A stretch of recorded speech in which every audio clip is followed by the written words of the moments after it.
BRS Congress ఎమ్మెల్యేల సవాళ్లు ప్రతిసవాళ్లతో హైదరాబాద్లో ఉద్రిక్త వాతావరణం నెలకొంది. BRS MLA Kaushik Reddy Serilingampally MLA Arekapudi Gandhi ఇంటికి వెళ్లి గులాబీ కండువా కప్పుతానని, జెండా ఎగరేస్తానని సవాల్ విసరగా పోలీసులు కౌశిక్ రెడ్డిని ముందస్తుగా హౌస్ అరెస్ట్ చేశారు. దీంతో అరకెపూడి గాంధీ కొండాపూర్లోని కౌశిక్ రెడ్డి ఇంటికి రావడంతో ఉద్రిక్త పరిస్థితులు నెలకొన్నాయి. పోలీసులు కౌశిక్ రెడ్డి, గాంధీ ఇరు వర్గాలను అడ్డుకున్న కొంతమంది గాంధీ అనుచరులు కౌశిక్ రెడ్డి ఇంటిపై రాళ్లు, టమోటాలు, కోడిగుడ్లతో దాడి చేశారు. పోలీసులు అడ్డుకోవడంతో కౌశిక్ రెడ్డి ఇంటి ముందే బైఠాయించి గాంధీ కూడా ఆందోళనకు దిగారు. కౌశిక్ రెడ్డి లాంటి కోవర్టు తన ఇంటి ముందు జెండా ఎగరేస్తానంటే ఎందుకు ఊరుకోవాలని, అందుకే తనే కౌశిక్ రెడ్డి ఇంటికి వచ్చానన్నారు అరకెపూడి గాంధీ. ఒక స్వాతంత్ర సమరయోధుడు, ఒక తెలంగాణ ఉద్యమకారుడు, వయసును గౌరవించి ఒక ఉపాధ్యాయుడు, ఒక అధికారి అయ్యా గౌరవంగా జెండా ఎగరేస్తా అంటే స్వాగతించారు. ఒక దుర్మార్గుడు, ఒక బ్రోకర్, ఒక కోవట్ జెండా ఎగరేస్తా అంటే సమాజం ఏ రకంగా చూస్తుందో అదే దృష్టిలో పెట్టుకొని నేను లైవ్ లో. సార్, ఇప్పుడు కౌశిక్ రెడ్డి మాట్లాడిన విషయంలో బీఆర్ఎస్ నేతలకు ఏమన్నా మీరు చెప్పారా? కేసీఆర్కో, కేటీఆర్కో, లేకపోతే హరీష్ రావుకో? కొంతమంది చెప్పా, ఇంకా కొంతమంది నేను చెప్తా. అంటే వాళ్ళు మీరు చెప్పిన వాళ్ళ రెస్పాన్స్ ఎట్లుంది సార్? కౌశిక్ రెడ్డి మాట తీరు పెద్ద ఆయనకి మనం చెప్పలేం కదా.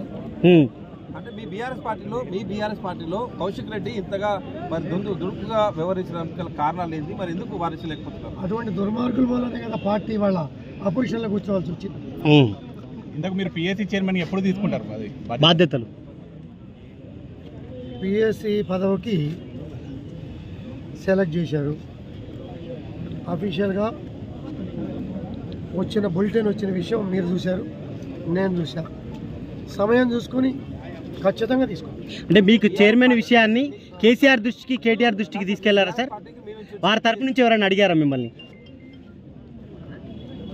నన్ను కొంతమంది సంప్రదించారు, బీఆర్ఎస్ నేతలే సంప్రదించారు. చక్కగా మాట్లాడుకున్నాం, ఎటువంటి కాంట్రవర్షియల్ లేదు. ఈ బ్రోకర్ వచ్చి కాంట్రవర్షియల్ క్రియేట్ చేశాడు. బీఆర్ఎస్ పార్టీ అంటే దాన్ని తప్పించడం కోసమే దీన్ని తీసుకొచ్చారని అనుకుంటున్నారా? ఇప్పుడు 10 మంది ఆశిస్తారు, 10 మందికి పదవులు దక్కుతాయి.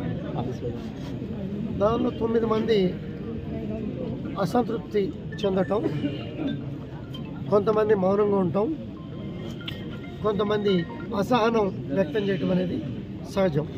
వాళ్ళు అసహనం వ్యక్తం చేశారు, ప్రశాంత్ రెడ్డి వీళ్ళంతా సహజం. అరే భయ్, నీకు మళ్ళీ చెప్తున్నా, 65 ఏళ్ళ ముసలోడు, నేను 39 ఏళ్ళ యువకుడిని. ఆయనకే అంత దుల్లుంటే నాకు ఎంత ఉండాలి బ్రదర్? నేను చేయలేనా? అయింది గ్యారీ చేసుకొని కొట్టుకోలేమా? కొట్టుకోవాలనుకుంటే దట్ రాని భయ్, నేను వస్తే కొట్టుకోనికే రమ్మని నేను అనలే కదా, రమ్మంటున్నా నేను. రా, మా బీఆర్ఎస్ పార్టీ కండువా ఇట్లా కప్పి మంచిగా తీసుకొని లోపల ఇంటికి తీసుకుపోయి భోజనం పెట్టించి మళ్ళీ 1 o'clock, 1:30, 2 o'clock తెలంగాణ భవన్ పై ప్రెస్ మీట్ పెట్టి కేసీఆర్ గారి దగ్గర తీసుకుపోతాం. స్వాగతం కదా మాకు కూడా. మా ఎమ్మెల్యే గారు మా పార్టీకి వచ్చేస్తాం వాపస్ అని అంటే we are very happy, we are welcoming him.